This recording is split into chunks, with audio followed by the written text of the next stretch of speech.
Today we're reading Chapter 5, The Perpendicular Swimmer. The next day was Labor Day. When that was over, school would begin. "Hey," said Jerry Pie to his friend Dick Badger, "let's go up to the reservoir for one more last good swim." It was a fine, warm day, so Dick said, "Sure." Dick Badger was the boy next door who owned the big black and gray hound that scratched his stomach whenever you scratched his back. Dick Badger knew more ways of earning a nickel than anyone Jerry had ever heard of. He charged a nickel if a boy or girl wanted to hold his kite or scratch Duke's back. Of course, he didn't charge his best friend Jerry Pie anything, or even Rachel or Uncle Benny. But he charged everybody else, and he always had peanuts or gumdrops in his pocket. Dick Badger was known as the Perpendicular Swimmer. That was his nickname, and the way he came to be known as the Perpendicular Swimmer was because he almost always swam down and up, almost never along the surface of the water like all the other fellows did. He had learned to swim underwater before he had learned top of the water swimming. He began in fairly shallow water, walking along the bottom of the sea on his hands. Before he knew it, he would be in deep water and swimming down there. Then he would have to shoot upwards for air. The reason for this underwater swimming was that he liked to feel land under his hands, even though it was wet land and at the bottom of the sea, because he felt safer. In this way, he had developed his fondness for perpendicular swimming. Now, of course, he was an excellent swimmer on top of the water as well as underneath, but one rarely saw him on top except every half minute or so when he stuck his red, wet nose up for air. He liked to throw shells or pebbles into the water and then swim straight down after them. He said he aimed to swim straight down to the bottom of the reservoir because he wanted to see what was down there. He had heard there was a dead cow, and he wanted to see. In the ocean, likewise, he swam underwater instead of on top. He liked it down there with the crabs and the killifish. "You should see all the killies down there today," he'd say.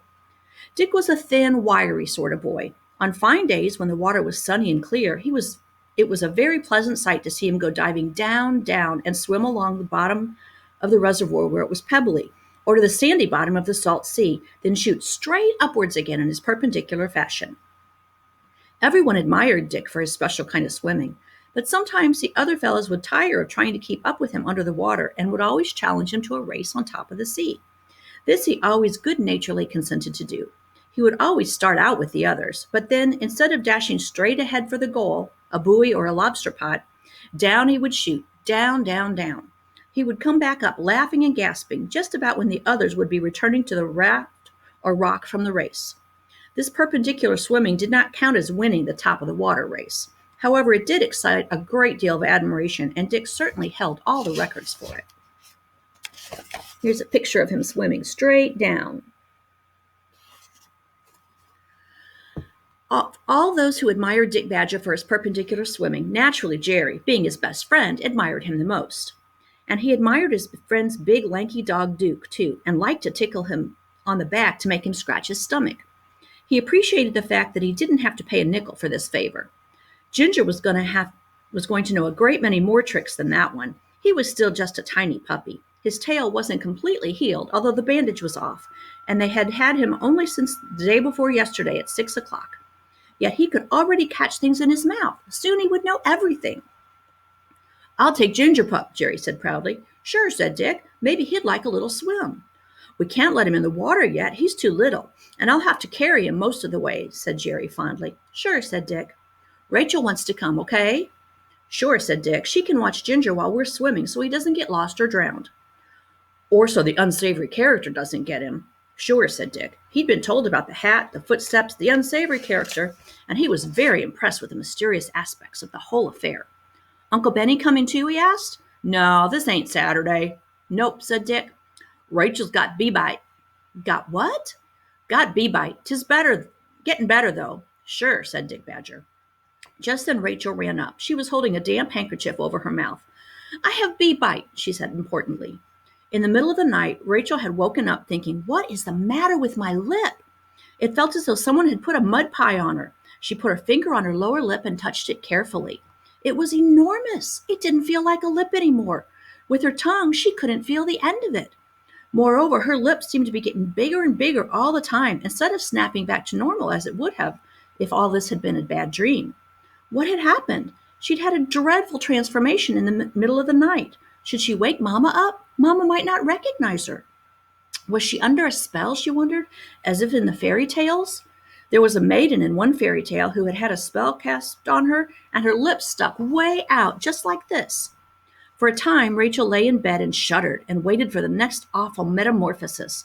A hand changed into a bird's claw, perhaps. Then dawn began to come. A light the color of robin's eggs filled the sky.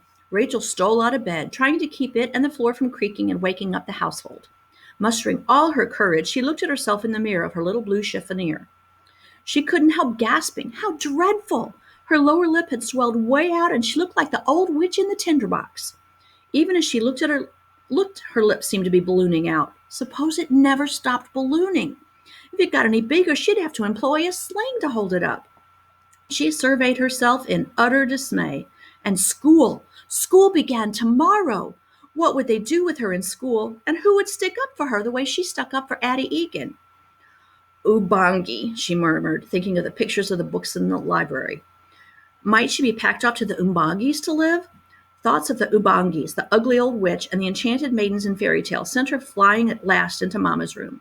So far she had not cried, but she almost cried in relief when Mama said, "Bee-bite, that's what that is." "Will it ever go away?" Rachel asked, confiding her fears about being the little girl in the fairy tale with a long lip. "Oh, yes," said Mama. "We'll start right now fixing up that lip." So all morning, Rachel had been bathing her lower lip in something soothing that Mama had prepared. Now it was halfway back to normal. It still felt heavy, but the fact that it was swelling down, not up, was encouraging to say the least. Now Rachel had a little bottle of the wash in her hands because she was to keep bathing her lip even though she was going to the reservoir with the boys. And she was not going in swimming because of her lip, and she would just sit in the shade and mind Ginger while Jerry swam. It was a long walk to the reservoir. The way led past Speedy's barn, past the last houses straggling up the hills, past the old red mill, and finally through a narrow wooded wagon road until there at last they were there, at the reservoir. In the middle of the pond, the water sparkled in the sunlight, and the edges where the trees and bushes hung low over the water, there were lovely shadows. The children came out of the woods where a little dam separated the upper reservoir from the lower. Here's a picture of Mama looking at Rachel's lip. Can you see how big it looks?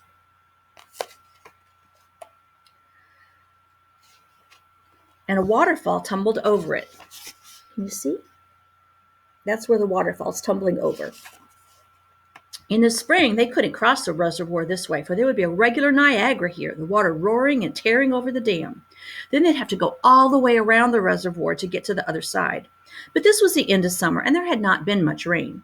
The water was not very deep on the dam, and the current not swift at all, so they took off their shoes and stockings and waded across the cool brick dam to the far side.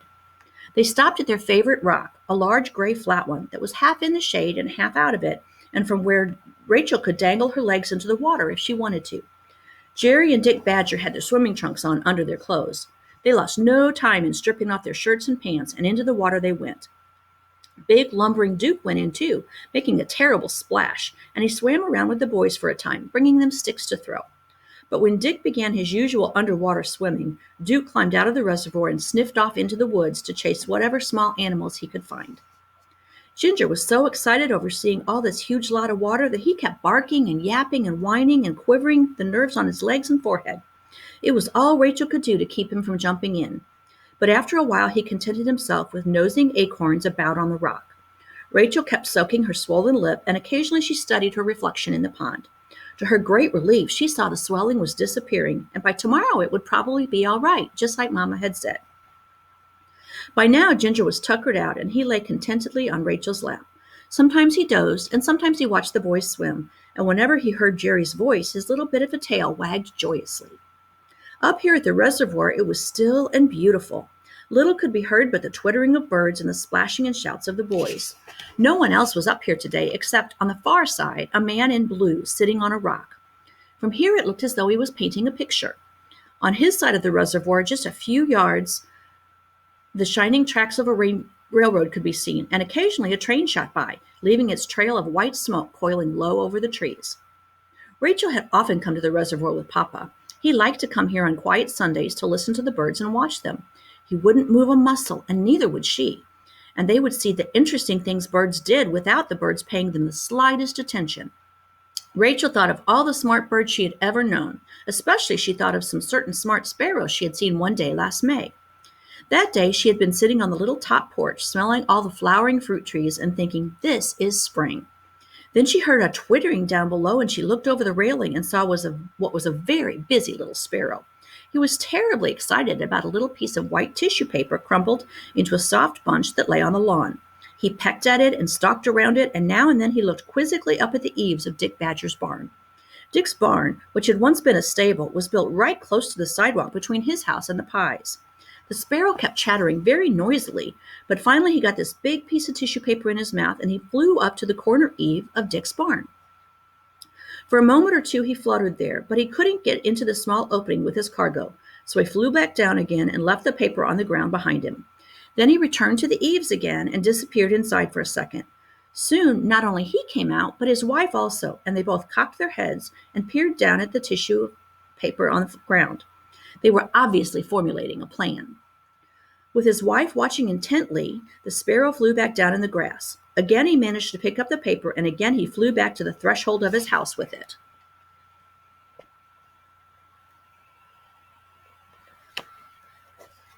He fluttered about, keeping his balance just outside the opening of the eaves.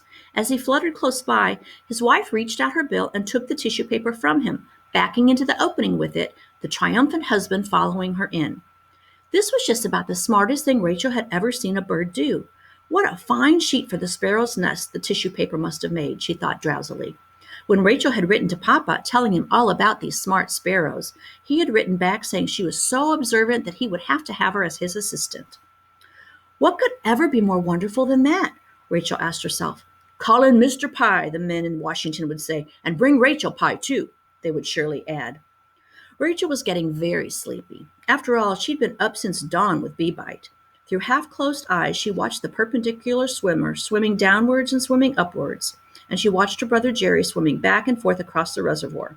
And affectionately she watched the little puppy snoozing, and drowsily she watched the water flies skimming over the surface of the pond, darting zigzaggedly this way and that, bumping into each other, like hockey players on ice, and she listened to Duke's happy hunting in the woods behind her. And when Duke came back to the rock to rest himself and to keep an eye on his master, whose perpendicular swimming he had no use for, she lazily scratched his back and he sleepily scratched his stomach. And as she, Lanky Duke, and Little Ginger were drowsing on the sunny rock, she heard a rustling in the woods behind her. Just a chipmunk, Rachel assured herself, or a squirrel. But Ginger waked up, and he bristled at the short hair on his back, and Lazy Duke raised his big jowly head, looking puzzled. It couldn't be a chipmunk, or Duke would go after it, thought Rachel. And it couldn't be a man in blue, because he's still way across on his rock. Could it be unsavory? She asked herself. Of course not, she answered herself. Since she had heard no more, she tried not to think of unsavory, because it was an uncomfortable thing to do, to think about unsavory while she was alone on the big rock, guarding Ginger Pup. Jerry was on the other side of the reservoir now, and Dick Badger was so occupied with his up and down swimming that he wouldn't have heard her if she called him. In the quiet, she heard another rustling. She tried to sound carefree, but to be on the safe side, she called Jerry. Jerry, she yelled. A small breeze was stirring, and maybe the rustling she had heard was breezes only, but she felt lonely. Just then a hat fell into the water exactly where Dick Badger was swimming, and as he came up for air, he came up right under the hat. He threw it off and sputtered and laughed. Where did this old hat come from? Can you see? You can barely see the little hat there in the water that he came up with. Rachel said, I don't know. It just flew into the water. In the dazzling sunshine, she had not seen yet that this hat was yellow. Dick Badger swam up to the rock with the hat. He was going to play games with it, throw it into the water and swim to it, and have Jerry race to it. But Jerry came back just then, and he and Rachel eyed the hat speechlessly. It was muddy mustard yellow. They dropped the hat on the rock as though it was poison, and they looked towards the woods, not knowing what to expect next. I heard a rustling, whispered Rachel. She was so scared tears popped into her eyes. That's why I called. But now they heard nothing and saw no one. They thought the person might be up in the big tree, but the branches and the leaves were too thick to see anything. Hey, shouted Jerry. Only silence answered him. If you want your old hat, come and get it, yelled Jerry bravely, hoping the person would stay where he was nevertheless. But still there was only silence. It was eerie. Sick 'em up, Duke, said Dick, delighted to be part of the mystery. When you said sick 'em up to Duke, or rats, he would usually just raise his mournful face and sniff a few times, looking sad. Or else, to please you, he would lumber off a few paces as though he had a purpose in mind. No one who knew Duke was the slightest bit scared of him. However, he was such a big hound that if Dick sicked him on a person who didn't know him, that person would be scared out of his wits. Now, Ginger, on the other hand, when you said "sick 'em up" to him, bristled his back, got into a rage, and tore around like mad. And this he would have done now, only Rachel kept a tight hold of him, and all he could do was growl, the way he did with his orange duster. Duke hadn't budged. He had only raised his head and stared with a wide expression into the woods. "Sick 'em up," said Dick again. Duke lumbered agreeably off into the woods, but soon he came down and lay down lazily again, licking his paws. Jerry and Dick flung off their wet trunks and got into their clothes. They all decided to go home. They weren't going off into the woods looking for the mysterious footstepper, that was for certain. But there on the rock lay the hat, wet and battered and muddy yellow. And what would they do with it? Leave it here? Or pitch it into the reservoir way, way out? It would only serve the mean man right to lose his hat. Or perhaps they should take it home and keep it as Exhibit A. No, then the person would come prowling around looking for his old hat, and what they wanted for him to do was to go away and leave them alone. Finally, they left the hat on the rock. "Hey, I know what," said Dick Badger. "I have a piece of red crayon in my pocket. We'll put a little mark in the hat, and if we see anyone in this hat again, we'll know it's the same person who's been snooping around us up here on the res. We'll know that much at least." This Dick Badger did. He put a small red mark inside the leather band of the old felt hat, and they left the hat there on the rock to be picked up by whomever it belonged to. "I think it must have been unsavory," said Rachel, "or else the person would have said, 'Hey, that's my hat. Please throw it back.'" This sounded logical, unless, said Jerry, as he wanted to exhaust all possibilities, "it happened to be just any old hat lying around up here belonging to no one, and it just happened to blow into the reservoir."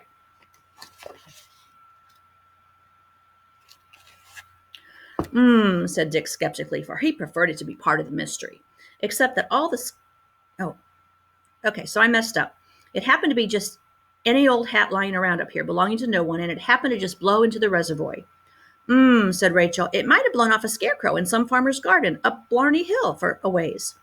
Said Dick skeptically, for he preferred it to be part of the mystery, except that all the scarecrows I ever knew had black hats on them, not yellow. "Nope," said Rachel and Jerry, agreeing. Anyway, they left the old hat with its red mark in it so that it wouldn't wash off because it was indelible.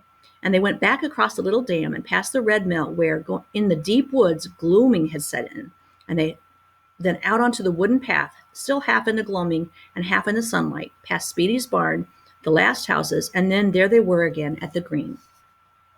As they walked, for Dick Badger's benefit, for he never tired of the mystery, they reviewed the times they had been watched or followed. There was the person standing in the doorway of the church when Rachel was in the pulpit, but that may have been the minister, so he really could not be counted. There was the person racing and crouching over the telephone poles in the back of Speedy's barn the day they went to buy ginger. There were the mysterious footprints that night coming home from Grandma's, and the glimpse under the horse chestnut tree of a yellowish hat. There was also the hat on the fence yesterday, spied first by Uncle Benny in his high chair. Now there was the rustle in the woods. And there was the hat itself falling right in the water where the perpendicular swimmer was coming up for air. Was all this the same hat and the same person, or what? It wasn't imaginary anymore, that was for sure. All this mystery, all this carrying on, for here was a real, honest-to-goodness, ugly yellow felt hat that they had left on a rock with a red mark on it. When they reached home, they told Mama the episode of the hat, and she said, "Well..." And then she said, "Your father's coming home tonight, and we'll ask him what he thinks." That night, when Mr. Pie got home, he was told everything, all about the getting of Ginger Pie and the mysterious footstepper, everything. But he didn't think anything. He just said, He was busy thinking about birds, especially the birds on Mount Pisgah, from where he had just returned, and that was why he didn't think anything at all about this hat, footsteps, and the rustling business. And since Mr. Pie just said, none of the story sounded important anymore. What was wonderful was that Papa was home for now, and he was going to stay home for a good long time, he said.